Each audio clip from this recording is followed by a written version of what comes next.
చిత్ర పిల్లోడు వచ్చాడు చూడమ్మా, త్వరగా తింటాను కదండి పెట్టు, నేను ఇప్పుడే వస్తా.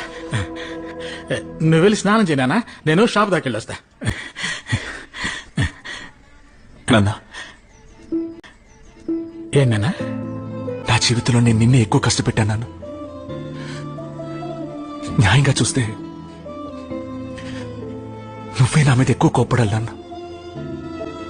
నన్ను కొట్టు తిట్టు ఏమైనా చేయనాను, కానీ దయచేసి లోపలే పెట్టుకుని కుమిలిపోకు నాన్న.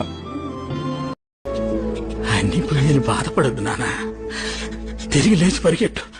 నాన్న నేనున్నాను, చూసుకుందాం.